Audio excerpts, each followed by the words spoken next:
44 വർഷമായിട്ട് പണി നടക്കുന്നതുകൊണ്ട് തന്നെ ഇപ്പോഴും പണി കണ്ടിന്യൂസ് ആയിട്ട് നടക്കുന്നതുകൊണ്ട് തന്നെ എല്ലാവർക്കും ഇതുപോലെയുള്ള ഹെൽമെറ്റ് തന്നുവിടും. അപ്പോൾ അവിടെ കയറുമ്പോൾ ഹെൽമെറ്റ് വെക്കണമെന്നുള്ളത് മസ്റ്റാണ്.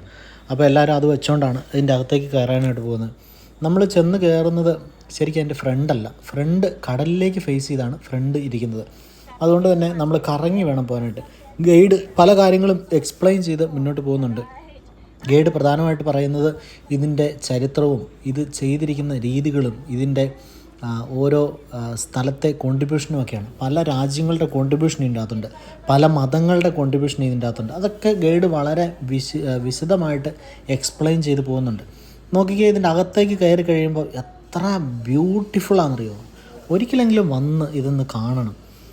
പല തരത്തിലുള്ള ആർട്ട് വർക്കുകൾ, പല കൾച്ചറിലുള്ള ആർട്ട് വർക്കുകൾ ഇവിടെ നമുക്ക് കാണാനായിട്ട് വരും. അതൊക്കെ എത്രയോ പെർഫെക്ഷനോട് കൂടിയാണ് ചെയ്തിരിക്കുന്നത്. ഗോഡ് ഓഫ് എർത്ത് എന്ന് പറയുന്നത്, അതുപോലെ തന്നെ ഗോഡ് ഓഫ് വാട്ടർ, അതുപോലെ തന്നെ ഗോഡ് ഓഫ് ഫയർ, അതുപോലെ തന്നെ നമുക്ക് ഗോഡ് ഓഫ് വിൻഡ്, ഇങ്ങനെ 4 തൂണുകളിൽ 4 രീതിയിൽ അത് റെപ്രസെൻറ്റേറ്റ് ചെയ്ത് വെച്ചിട്ടുണ്ട്. അപ്പോൾ ഇതൊക്കെ വളരെ അത് വാക്കുകൾ കൊണ്ട് പറഞ്ഞറിയിക്കാൻ പറ്റാത്തൊരു ബ്യൂട്ടിയാണ് സെഞ്ച്വറി ഓഫ് ട്രൂത്തിൻ്റെ അകത്തേക്ക് കയറി കഴിയുമ്പോൾ. ഇതിൻ്റെ ഫ്രണ്ട് വശം ആ കാണുന്ന മുഖങ്ങൾ ഉള്ള ഭാഗമാണ്. അത് കടലിലേക്ക് തിരിഞ്ഞാണ് ഇരിക്കുന്നത്. കടലാണ് ഫ്രണ്ട് ഫേസ് ചെയ്തിരിക്കുന്നത്. അപ്പോൾ ഇത് കറങ്ങി നടന്ന് കാണാനായിട്ട് തന്നെ കുറേ സമയമെടുക്കും. മിനിമം ഒരു 2 മണിക്കൂർ സമയമെങ്കിലും വേണം ഇതിൻ്റെ അകത്ത് കയറി ഇറങ്ങി ഒന്ന് കണ്ടിറങ്ങാനായിട്ട്. അപ്പോൾ ഗൈഡ് നമുക്ക് പറഞ്ഞു തരും. അതിനുശേഷം നമുക്ക് നമ്മുടേതായ രീതിയിൽ അതിലേക്ക് ഇറങ്ങി നടക്കാവുന്നതാണ്. അപ്പോൾ അത്രയും പെർഫെക്ഷനോട് കൂടിയാണ് ഇവിടെയുള്ള ആർട്ട് വർക്കുകളൊക്കെ ചെയ്തിരിക്കുന്നത്. അത് തടിയിൽ കൊത്തിയെടുത്തിരിക്കുകയാണ്. ഇത് മുഴുവനും തടിയാണ്.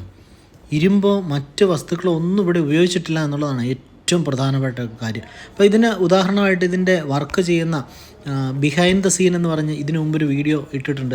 അതിൽ നോക്കിക്കഴിഞ്ഞാൽ നമുക്കറിയാം, ആ ഗൈഡ് നമുക്ക് എക്സ്പ്ലെയിൻ ചെയ്ത് തരുന്നുണ്ട് ഏതൊക്കെ രീതിയിലാണ് അത് ചെയ്തതെന്ന്. അതുപോലെ തന്നെ ഇതിനെക്കുറിച്ചുള്ള എക്സ്പ്ലനേഷൻ ഇങ്ങനെ പല ലാംഗ്വേജുകളിൽ അവിടെ വെച്ചിട്ടുണ്ട്. മലയാളം അടക്കം പല ലാംഗ്വേജുകളിൽ ഈ സെഞ്ച്വറി ഓഫ് ട്രൂത്തിൻ്റെ ഡീറ്റെയിൽസ് അടങ്ങുന്ന ഒരു പേപ്പർ അവിടെ വെച്ചിട്ടുണ്ട്, ഒരു ബുക്ക്ലെറ്റ്.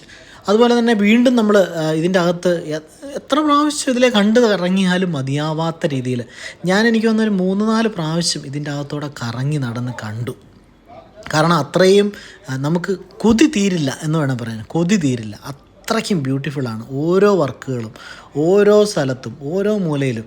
അതുപോലെ തന്നെ പല സ്ഥലത്തും കളറൊക്കെ ഫെയ്ഡായിട്ടുണ്ട്, അല്ലെങ്കിൽ ഒരു ഗ്രീനിഷ് കളർ വന്നിട്ടുണ്ട്. അതൊരു കെമിക്കൽ അടിച്ചിരിക്കുന്നതാണ്. കാരണം വർഷങ്ങൾക്ക് മുമ്പേ പണി തുടങ്ങിയതാണ്. അപ്പോൾ ആ സമയത്തുള്ള സ്ഥാനങ്ങളൊക്കെ നശിച്ചു പോകാതിരിക്കാനായിട്ട് കെമിക്കൽ ചെയ്തിരിക്കുന്നത്. കടലിലേക്ക് വ്യൂ നോക്കിയേ. അപ്പോൾ ഇനി അടുത്ത വീഡിയോയിൽ കൂടുതൽ കാണാം.